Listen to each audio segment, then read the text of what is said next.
जय श्री कृष्णा दोस्तों आज की इस वीडियो में जानेंगे श्री राम जन्मभूमि राम मंदिर की पूरी कहानी।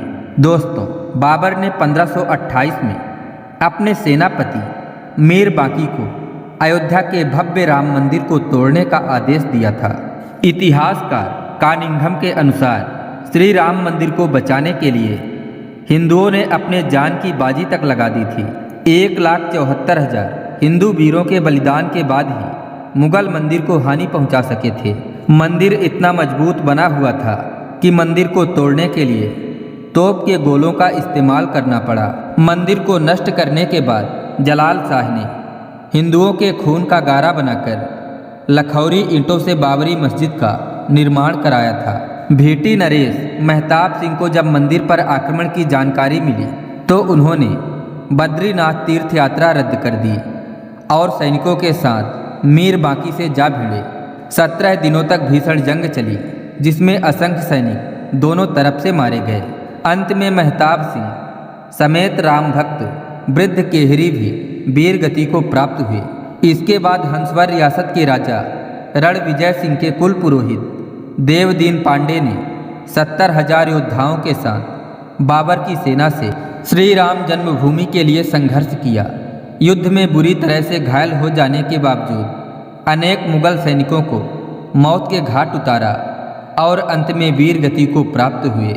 हंसवर रियासत के राजा रणविजय सिंह को अपने पुरोहित देवदीन पांडे की मृत्यु का समाचार मिला तो उन्होंने अपनी महारानी जय कुंवरी को सत्ता सौंप दी और खुद 25,000 सैनिकों को लेकर श्री राम जन्मभूमि मुक्त कराने के लिए निकल पड़े और अंत में वीर गति को प्राप्त हुए। राजा रणविजय सिंह के बलिदान के बाद महारानी जय कुंवरी ने आनंद संप्रदाय के महंत स्वामी महेश्वरानंद के साथ मिलकर श्री राम जन्मभूमि का संघर्ष जारी रखा। स्वामी महेश्वरानंद के नेतृत्व में मठों, मंदिरों और अखाड़ों के असंख्य नागा संप्रदाय, गौरक्ष पंथी, दिगंबर, निर्मोही, निर्मले और निर्वाणी साधुओं ने भी शस्त्र उठा लिए। उन्होंने शत्रुओं पर छापा मार युद्ध नीति अपनाई। मीर बाकी इतना डर गया कि ताशकंद भाग गया। हुमायूं के काल में भी महारानी जय कुंवरी और स्वामी महेश्वरानंद लगातार संघर्ष करते रहे। इन्हें 10वें युद्ध में सफलता मिली और श्री राम जन्मभूमि 2-3 सालों तक मुगलों से मुक्त रही। बाद में दोनों योद्धा मुगलों की विशाल सेना से लड़ते हुए वीर गति को प्राप्त हुए। अकबर के समय कोयम्बतूर से आए रामानुज संप्रदाय के स्वामी बलराम आचार्य ने श्री राम जन्मभूमि को मुक्त कराने के लिए 20 युद्ध लड़े। बाद में बीरबल और टोडरमल की सलाह पर अकबर ने वहां एक छोटा मंदिर बनाने की अनुमति दे दी। शाहजहां के काल तक उस मंदिर में निर्विघ्न पूजा होती रही। 90 वर्ष निर्विघ्न पूजा होने के बाद औरंगजेब ने अपने सिपह सलार जाबाज खां को सेना समेत मंदिर नष्ट करने भेजा। अयोध्या के अहल्या घाट पर परशुराम मठ था। वहाँ बाबा वैष्णव दास रहते थे। उनके साथ चिमटाधारी साधुओं की एक विशाल शिष्य मंडली थी। इन्होंने चिमटों और त्रिशूलों के साथ मंदिर की रक्षा की और जाबाज खां को उल्टे पांव भागना पड़ा। औरंगजेब ने दूसरी बार सैयद हसन अली को विशाल सेना के साथ मंदिर नष्ट करने भेजा। बाबा वैष्णव दास ने समय रहते गुरु गोविंद सिंह जी से संपर्क साधा और वे सेना समेत मंदिर की रक्षा के लिए अयोध्या पहुंच गए। उन्होंने साधु सेना के साथ मिलकर मुगल सेना को धूल चटा दी।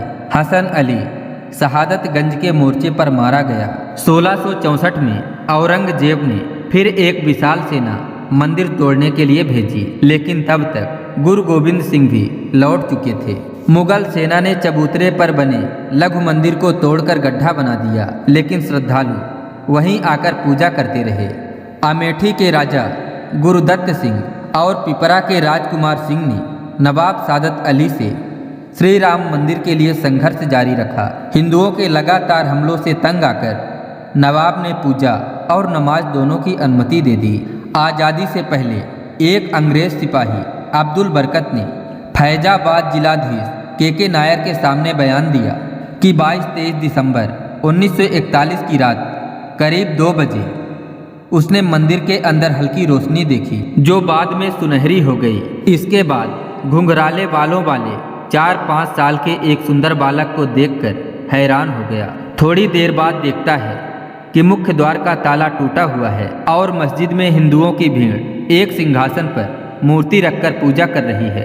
राम मंदिर आंदोलन के दौरान मुलायम सिंह यादव ने कहा था कि विवादित ढांचे पर परिंदा भी पर नहीं मार सकता। 30,000 से ज़्यादा सुरक्षाकर्मी अयोध्या में तैनात कर दिए गए, लेकिन कोलकाता के कोठारी बंधुओं ने मुलायम सिंह के दावे की हवा निकाल दी। 23 साल के राम कुमार कोठारी और 20 साल के शरद कोठारी राम मंदिर के प्रति इतने समर्पित थे कि 200 किलोमीटर का रास्ता उन्होंने पैदल ही तय किया था, क्योंकि अयोध्या पहुंचने वाले सभी साधन रोक दिए गए थे। 30 अक्टूबर 1990 को विवादित ढांचे पर सबसे पहले चढ़ने वाला युवक शरद कोठारी था। फिर बड़ा भाई राम कुमार कोठारी भी ढांचे पर चढ़ गया और भगवा ध्वज लहरा दिया। 30 अक्टूबर 1990 को विवादित ढांचे से सीआरपीएफ के जवानों ने दोनों भाइयों को पीटकर खदेड़ दिया, लेकिन इसी बीच पुलिस कर्मियों ने कार सेवकों पर फायरिंग शुरू कर दी। फायरिंग से बचने के लिए दोनों भाई लाल कोठी वाली गली में छिप गए। दोनों भाइयों को पुलिस कर्मियों ने बाहर निकालकर बेरहमी से गोली मारकर हत्या कर दी। सरकारी आंकड़ों में शहीद कार सेवकों की संख्या सिर्फ 5 बताई गई है, लेकिन मृतकों की संख्या कहीं अधिक थी।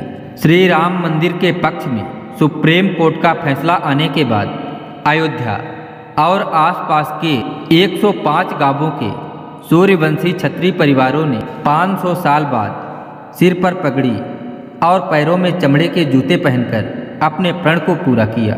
दरअसल इनके पूर्वजों ने 16वीं सदी में मंदिर बचाने के लिए मुगलों से युद्ध लड़ा था, लेकिन वे युद्ध हार गए थे। बता दें कि ठाकुर गज सिंह के नेतृत्व में मुगलों से जंग हुई थी। इस जंग में ठाकुर गज सिंह हार गए थे। हारने के बाद ठाकुर गज सिंह ने श्री राम जन्मभूमि पर कब्जा होने पर पगड़ी और जूते ना पहनने की प्रतिज्ञा ली थी। इसी प्रतिज्ञा का पालन उनकी आने वाली पीढ़ियों ने भी किया।